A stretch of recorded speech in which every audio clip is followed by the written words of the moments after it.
Sa pag-print guys ng ating loot bag, pwede ka gumamit ng photo paper, yung makapal. Pero depende pa rin dun sa printer mo kung gaano kakapal yung gagamitin or kakayanin.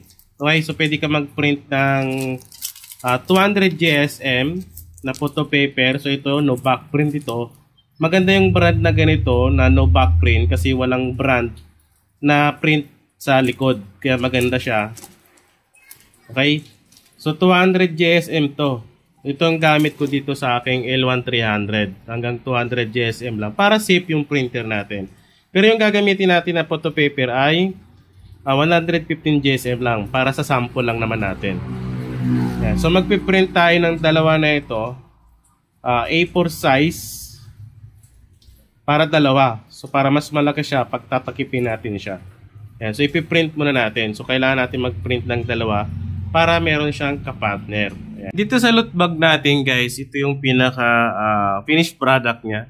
Ayan. So manipis kasi yung ginamit kong photo paper kaya medyo gusot kung titignan. Pero kung gagamit ka ng makapal na photo paper tulad nito, 200 GSM ito. Depende sa printer mo kung gaano kalaki or gaano kakapal yung kaya ng printer mo. Ayan. So wag ka magsasalang ng makapal kung hindi kaya ng printer mo kasi masisira yan. Ito 200 GSM to, no back print ito. Maganda ito dahil walang print yung pinakalikod niya. Para pag pinirit mo siya, makikita sa loob na malinis yung pinakaloob niya. Wala siyang print ng brand ng photo paper. So simple lang naman to guys. Dalawang photo paper lang naman ang kailangan. Pagtatakipin mo lang siya, ayun, no? So parang ordinaryong loot bag lang din naman. Ang pinagkaiba lang, malaki ito. Ayan, so meron siyang allowance na maliit. Ito yung pinaka-puwet niya, ayun, no? So nilagyan ko lang siya ng ganito, yung board na extra or photo paper na extra na free sa ating photo paper na yung kulay brown. So hinati ko lang yan, tapos ginawa kong palaman dito sa pinaka-loob niya para maging matibay. Ayan o. Yan dito. Yan. So depende na lang din sa paggawa nyo kung anong klase. Pagtatakipin lang naman yan. Kaya madali lang din naman yan. So di ko na ginawa ng tutorial. Pakita ko na lang itong pinaka-finished product niya. Ito yung dugtungan niya. Oh. Kasi dalawang photo paper ito, di ba? Ayan. Yan yung mga dugtungan niya. So hindi siya halata kasi kakulay. So ito sa puwet naman. So bahala na kayong mag-discarte kung anong klaseng ano siya. Ganyan lang din naman, no? Tutupin nyo lang din naman. Tapos lagyan nyo na ng tape. Tapos dito, sa gilid niya, ang magandang gamitin ay double-sided na tape. Ito yung ginagamit sa ating chips bag na tape. Pwede na yan. Makakabuo ka na ng ganito. Ito, pwede mong i-cut ito. Tapos lagyan mo siya ng tali. Ito. Yan, sa akin, di ko na nilagyan siya ng tali kasi sample lang naman. Yan, yun yung pinaka-loob niya. So, pwede na siya lagyan ng mga candy kung ano may ilalagay mo dyan. Pag meron kang customer na magpapagawa siya ng pag-giveaway. So, malaki ito guys. Buong portrait siya ng A4 size. Ayan o. Malaki-laki siya. Kaya maganda to. Para siyang tall loot bag. Big loot bag siya. Ayan. So, simple lang din lang, di ba? So, ang benta na ito, pinaka minimum kasi nito 35 to 30 kasi dalawang photo paper ang kakailangan mo para dito sa ating loot bag na makapal. So 35. So pag marami siguro mag-adjust ka na lang din 30 pesos, di ba? Ayan. So wala pang ano yan, hindi pa kasama yung tali. So pag kasama yung tali, 35 talaga yan. Tali yung lalagyan mo dito. Di ba? So kayo na lang bahala magpresyo. So 35 yung pinaka-ideal diyan. Yan. At yung ating materials. Yung loot bag guys natin na template ay simple lang din naman. So portrait siya na A4. So dito, tatansyahin nyo na lang.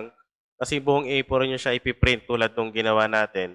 Itong guide na to ay yung kulay white. Pwede mong tanggalin yan. So tatanggalin mo talaga yan kasi pag ni-print mo, makikita yan. So parang guide lang din naman to. Kumbaga sa kung saan ka tutupin ng side na pang ilalim. So, pinaka-guide lang din yan. So, tatanggalin mo yan kasi masasama yan sa pag-print. So, gagawa ka na lang din ng paraan. Tulad nito, gawin natin siyang, ayan. So, kita pa din naman, pero parang guide na lang din. So pag ni-print yan, makikita yan. Pero tatanggalin mo yan para pag ni-print mo ay malinis. So gagawa mo lang siya ng design tulad nitong ginawa natin na Paw Patrol. So dito sa pinaka-canvas niya, yan makikita nyo, dyan nyo siya ilalagay yung pinaka-design nyo. Kasi dito sa gilid na yan, itong gilid na to, bandang kanan, dyan ka rin magtutupi ng pandugtungan. Yan. So maliit lang din naman ang kailangan pero maglagay ka rin ng allowance. Okay? So simple lang din naman to. Ayan. So para pareho lang din naman yan. Ang pinaka-importante, yung pinaka-raw template natin. Kumbaga yung basihan kung saan ka gagawa ng pinaka-design mo. Ayan. Basta maglagay ka lang ng allowance dito sa pinaka-kanan kasi diyan ka magtutupi. Tapos dito naman sa kabila, same lang din naman. Maglagay ka lang din ng maliit na allowance kasi diyan ka rin magdudugtong. Dugtong-dugtong lang din naman yan tulad ng ginawa natin. Pero yung pinakaharap niya ito. Ayan.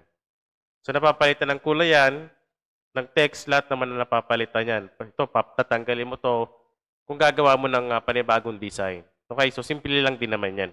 Yung ating Paw Patrol loot bag. Saan nga ba pwede mabili yung ating pinaka-template? So mabibili mo yan dito sa ating Printing and Community. Dito sa Printing and Community ay may mga libre tayong pinamimigay na ready-to-print na rin na materials para sa ating learning, materials para sa ating mga customer or kung meron kang chikiting, pwede mong i-print yan. So, kiklik mo lang yan, yung link na yan, yung title na yan, lalabas na dyan yung pinaka-download files niya. Punta tayo dito sa ating shop, kung saan mabibili yung ating Paw Patrol loot bag template o yung pinaka-loot bag template natin. Yan. Dito, makikita mo yung pinaka-design niya, yung 3D. Yung 3D design niya, so pwede mo siyang i-up. Yan, so pwede mo siyang paikutin para makita mo talaga yung kabuuan niya. So A4 size niyan. So ito yung nabanggit ko kanina, yung kulay white. So kailangan talaga tanggalin mo yan kasi makikita yung kulay white dyan na line. So kumbaga tatansyahin mo na lang. So dito sa ating open, sa may close, pwede mo i-adjust yan. Ayan o. Diba? Yan. So pwede mo paikot-ikutin. Yan. So mabibili mo siya ng 99 pesos. Pero kung lagi ka nasa Printing and Community, mabibili mo lang siya ng 99 or kung meron ka maiipon na 60 credits points. Pag mayroon ka 60 credit points, pwede mo siyang ma-avail gamit yung 60 credit points mo or 20 gemstones. Ayan. So kung tatambay ka lang din sa ating printingan, makakaipon ka ng credits na pwede mong bilhin. So tulad nito, meron tayo ditong credit balance na 600 tapos yung 100 gemstones. Kumbaga, tatambay ka lang, magkaka-earn ka ng credit points na pwede mong ipalit dito sa ating shop para sa mga templates and designs. Kung naghahanap ka ng maraming design guys, meron din naman dito sa ating DJBili. So scroll mo lang yan. So click mo lang yung link sa description or sa comment section. Marami ka mahahanap ng mga template dito. Ayan, so may Canva template at ready to print na. Ayan, so karamihan dito Canva template siya guys. So marami ka pwedeng pagpilian. Kung naghahanap ka ng calendar, kasi nga calendar season ngayon, so i-click mo lang yung ating, ayan, yung pinaka-home natin. So lalabas lahat dito yung mga template natin. So search mo lang dito sa search product, calendar. Yan. So lalabas dito yung mga calendar na pwede mo mabili. Ayun, so ang dami niyan guys na pwede mong pagpilian. Okay? So magkakaroon tayo ng discounts dyan. Every weekends, meron tayong discount na pwede mong magamit para makabili ka dito sa ating